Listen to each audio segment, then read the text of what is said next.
አብያታ ሻላ ሐይቆች ብሔራዊ ፓርክ ከአዲስ አበባ በ200 ኪሎ ሜትር ርቀት ላይ በታላቁ የስምጥ ሸለቆ ምብርት አብያታ ሐይቅ አለ።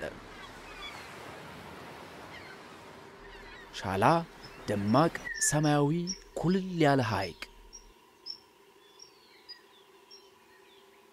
የዘውትራዊ የሰው እንቅስቃሴ ያልበረዘው ፒራሚድ መሰል ደሴት። እነዚህ ሐይቆች ባላቸው ተፈጥሯዊ ልግስና ህልውናውን የመሰረተ ስሙንም የወረሰ አንድ ፓርክ አለ። አብያታ ሻላ ሐይቆች ብሔራዊ ፓርክ።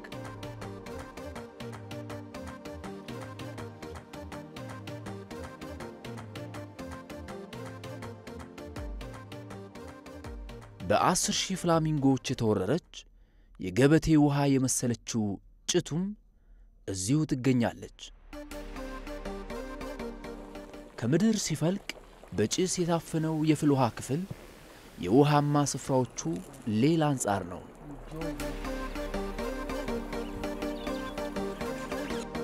+887 ስኩዌር ኪሎ ሜትር ስፋት፣ ከዚህም ውስጥ 482 ስኩዌር ኪሎ ሜትር በእነዚህ ሐይቆች እየተሸፈነ ነው።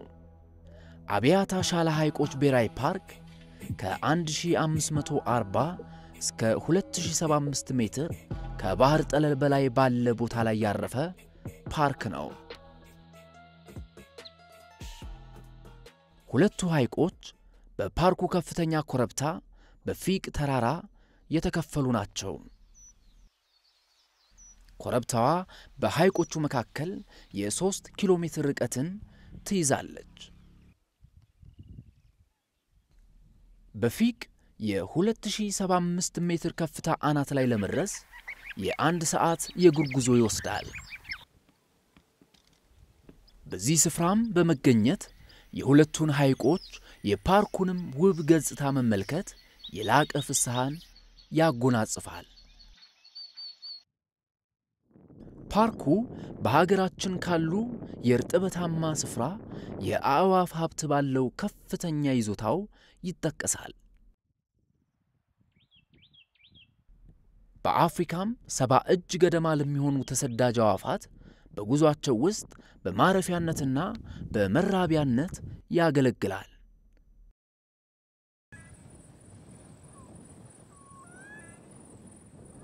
በውስጡ 453 የአዕዋፍ ዝርያዎች የሚገኙ ሲሆን ከነዚህም ውስጥ 144ቱ ሐይቁን ተገን አድርገው ይኖራሉ።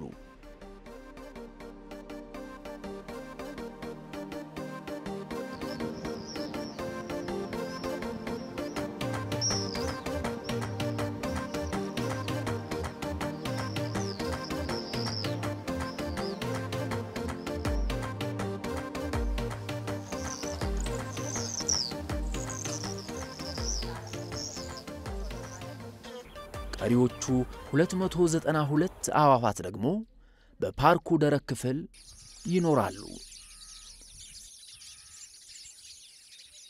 ከሐይቁ ውጭ ያለው ክፍል ዘር ብለው በሚበቅሉ ዓይንን በሚይዙ ውበት ባላቸው የግራር ዛፎች ያጌጠ ነው።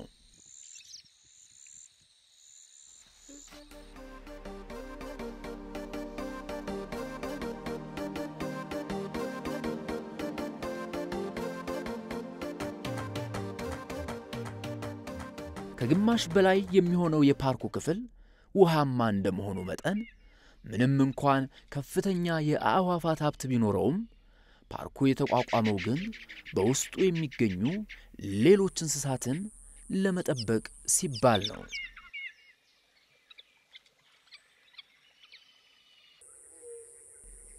76 አጥቢ እንስሳትም ይገኙበታል።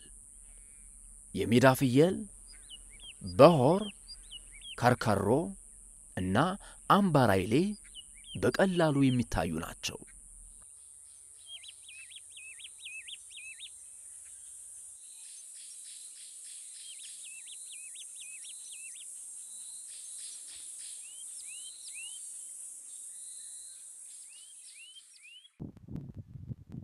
ሻላ ሐይቅ ሻላና አብያታ ሐይቆች የውሃ መጠናቸው ከጊዜ ወደ ጊዜ እየቀነሰ የመጣ ጨዋማ ሐይቆች ናቸው። አንድ የሚያደርጓቸው ገጽታዎች እንዳሏቸው ሁሉ ልዩነታቸውም በዚያው ልክ የጎላ ነው። ሻላ ባለ መልካም ገጽታ ሐይቅ ነው። በሀገራችንም ከሚገኙት ሐይቆች ውስጥ በ266 ሜትር ርዝማኔ ቀዳሚው ጥልቁ ሐይቅ ነው። ውብ የሆነ የጠራ ሰማይ መልክ አለው። 370 ስኩዌር ኪሎ ሜትር ስፋት ይዟል። የሻላ ሙቀት ይስተካከል ይመስል ለዘመናት በፍላት ሽቅብ እየተናጠች ከምታወጣው ጭስ ጋር አብራ ፈሳ የምትገብረው ፍልውሃ ለሻላ ውበት ልዩ አይነት በረከት ትደርባለች።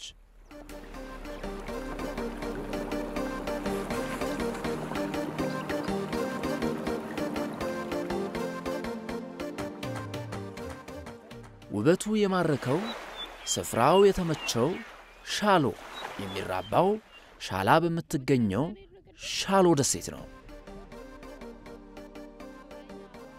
ሻሎ ከ2 ሜትር ከ26 እስከ 3 ሜትር ከ60 የሚረዝም ክንፍ አለው። ቁመቱ ከ1 ሜትር ከ40 እስከ 1 ሜትር ከ80 ይረዝማል። ሴቷ በአንጻሩ ከወንዱ በመጠን ታንሳለች።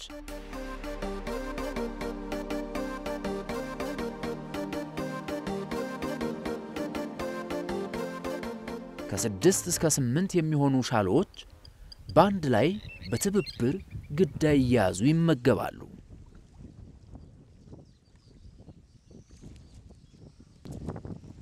ከትላልቅ ክንፎቹ በተጨማሪ ጠንካራ እግሮቹ በፍጥነት ተነስቶ ለመብረር ያስችሉታል። ከፍ ብለው ሲበሩ የክንፍ ቅርጽ ይዘው በአንድ በኩል የሚደረደሩት ረዘም ብለው በጋራ ይጓዛሉ።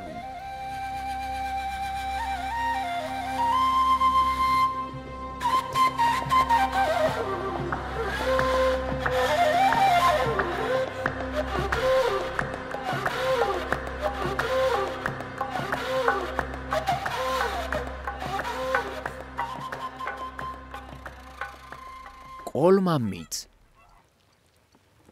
በአገራችን ከ10 ሺህ በላይ አዕዋፋት በአንድ ጊዜ በሐይቅ ላይ ሰፍረው የሚታዩበት ስፍራ ያለው እዚህ አብያታና ሻላ ሐይቆች ብሔራዊ ፓርክ ነው።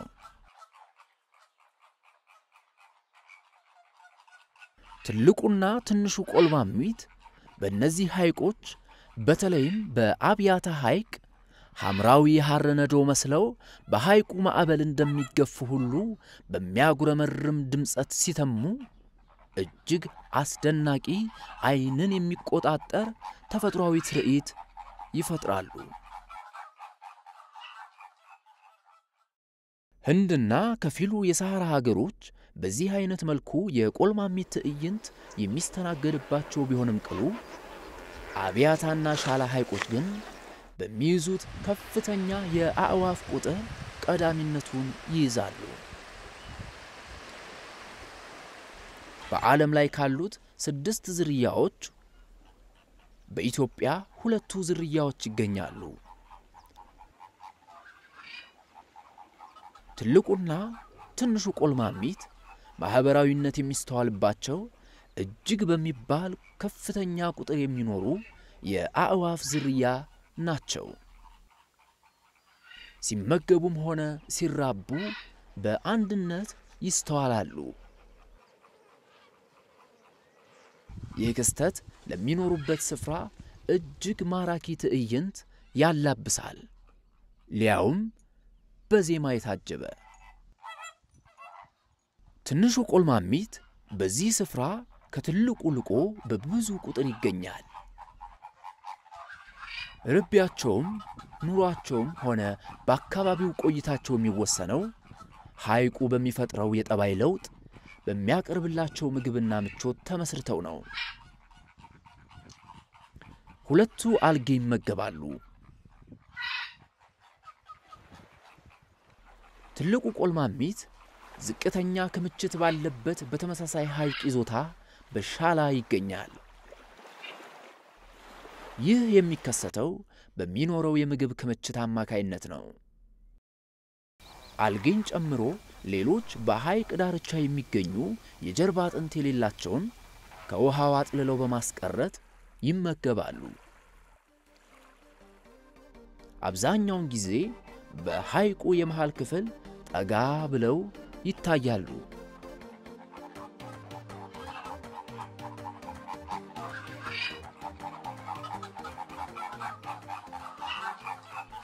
ከፍተኛው የቆልማሚቶች ክምችት የሚስተዋለው በአብያታ አካባቢ ሲሆን ይህም እስከ 24417 ይደርሳል። ይህ በየዓመቱ በሚኖረው የደረቅ ወቅት ሲሆን በቀዝቃዛው ወቅቶች ደግሞ ክምችቱ ወደ ሻላና ጭቱ ሐይቅ ያመዝናል። በማንኛውም ጨዋማ ሐይቅ በቋሚነት ሲኖሩ አይስተዋሉም። እንደ አስፈላጊነቱ ወቅቱን ጠብቀውና በሌሎች የተፈጥሮ ለውጦች ምክንያት ከአንዱ የውሃ አካል ወደ ሌላ ቦታ ይዘዋወራሉ።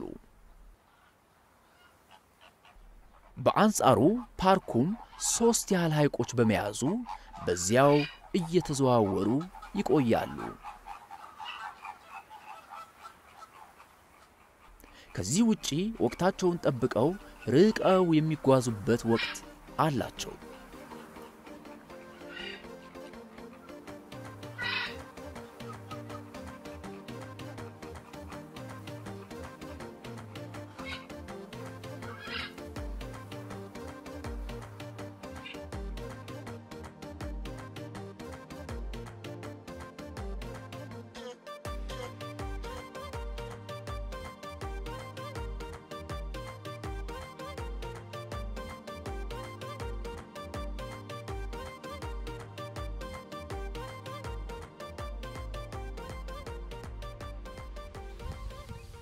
በምሽት የሚያወጡትን ኃይል ለመቋቋም ይረዳቸው ዘንድ ፀሐይ ከመጥለቋ ቀድመው እስኪመሻሽ ድረስ ለምግብ ሲታትሩ የሚገኙት ያለ ምክንያት አይደለም። በምሽት የሚያወጡትን ኃይል ለመቋቋም ይረዳቸው ዘንድ ነው። ቀደም ብለው በጧትና ወደ ማምሻው ጀምረው እስከ ንጋት ድረስ ይመገባሉ።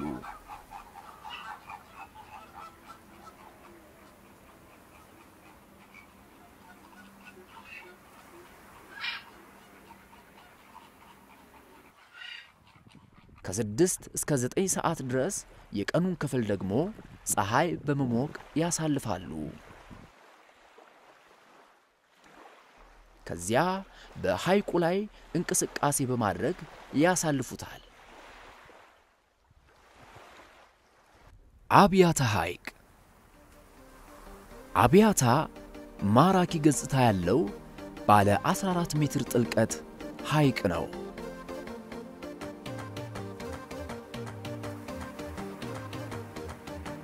ጎራ ካሉ የጠራ ምንጭ ውሃውን በስስት ለሐይቁ ሲገብር ይመለከታሉ። በርካታ የዓሣ ዝርያዎች የሚገኙበት ቢሆንም ከቅርብ ዓመታት ወዲህ በሐይቁ በታየው የውሃ መጠን መቀነስ ምክንያት ሀብቱ ተመናምኗል። ቀደም ሲል የሐይቁ ክፍል የነበረው አካባቢም ወደ ሜዳማነትና ቁጥቋጦ ተቀይሯል። በሐይቁ ከሚስተዋሉት አዕዋፋት ውስጥ 140 የሚሆኑት ተሰዳጅ አዕዋፋት ናቸው። ቀናቸውን ቆጥረው ከአካባቢው ይሰወራሉ። ያ ቀን እስኪመጣ ግን ለአካባቢው ያላቸው ግርማ ስፍር የለውም። ከነዚህም ውስጥ የአፍሪካ ዓሣ አጥማጅ ንስር፣ የግብፅ ዝይ፣ የተለያዩ የኩልሊት ወፍ ዝርያዎች፣ ሸመላ፣ ንበበል ሲገኙበት ሆደ ብርቱካናማው በቀቀን ዓመቱን ሙሉ በፓርኩ ውስጥ ይታያል።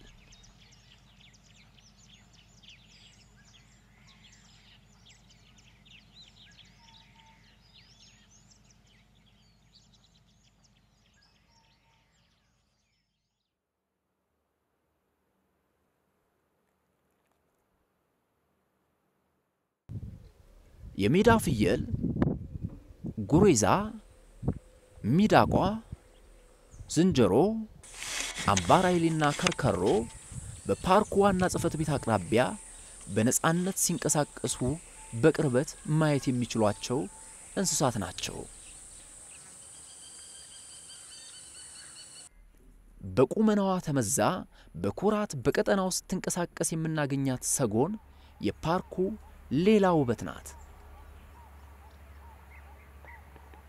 እነዚህ ትልቆቹ የአዕዋፍ ዝርያዎች ለፓርኩ በቀዳሚነት የሚስተዋሉ ጌጦች ናቸው። ሰጎኖች ከሚመገቡት ምግብ ውስጥ የሚያገኙትን እርጥበት ብቻ በመጠቀም መኖር ይችላሉ።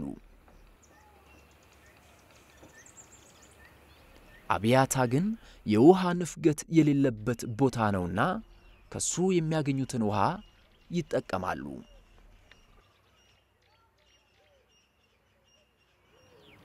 127 ኪሎ ግራም የሚመዝነው ወንዱ ሰጎን ከመሬት 2 ሜትር ተኩል ቁመት ይረዝማል። ሴቷ ከወንዱ በመጠኑ ታንሳለች። በፈጣን ሩጫ የሚታወቁት ሰጎኖች ክንፍ ቢኖራቸውም በራሪ ወፍ ዝርያ አይደሉም።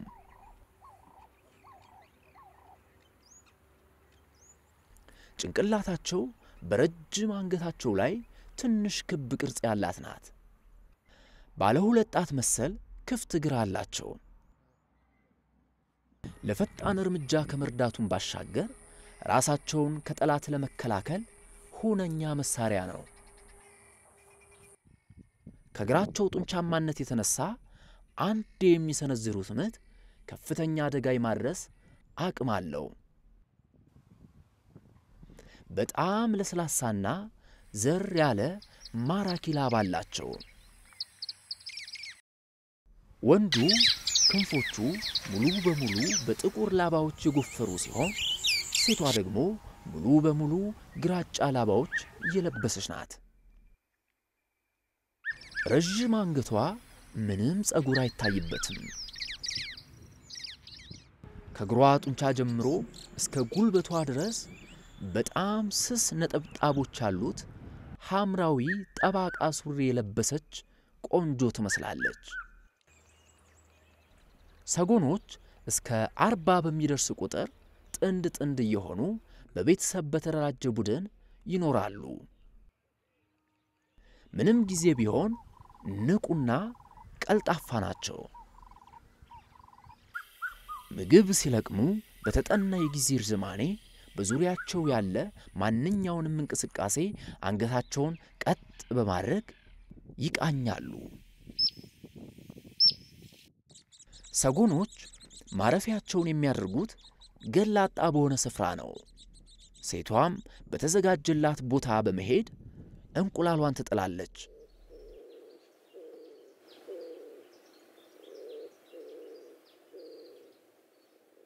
አንዷ ሰጎን በምትጥልበት ስፍራ ሌላዋም ሰጎን በመምጣት እንቁላል ልትጥል ትችላለች። በዚህ ተግባር ውስጥ እንቁላል አብራ የጣለችው ሰጎን ልትካፈልም ላትካፈልም ትችላለች። ጫጩቶቹ ከተፈለፈሉ በኋላ ሰጎኖቹ ከወትሮ በተለየ ጥበቃ ያደርጋሉ። ይህ ጥበቃ የሚቆየው ጫጩቶቹ አድገው ራሳቸውን ከአደጋ ማራቅ ወይም መከላከል እስከሚችሉበት ጊዜ ይሆናል።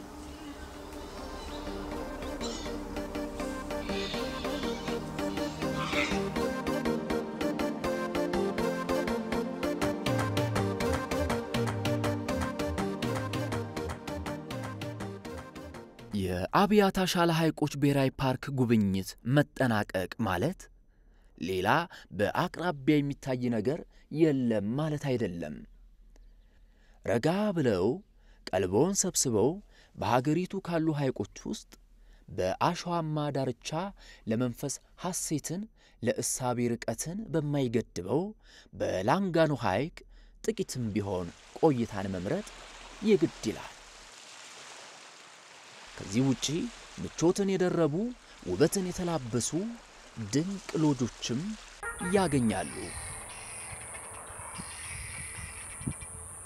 በሐሴት ውስጣቸውን ሊያሞቁ በምሽት ጥቁሩ ሰማይ ላይ የሚቁለጨለጩት በሚሊዮን የሚቆጠሩት ከዋክብት ደግሞ ምሽቱን በደጅ እንዲታደሙ ያስገድዳሉ።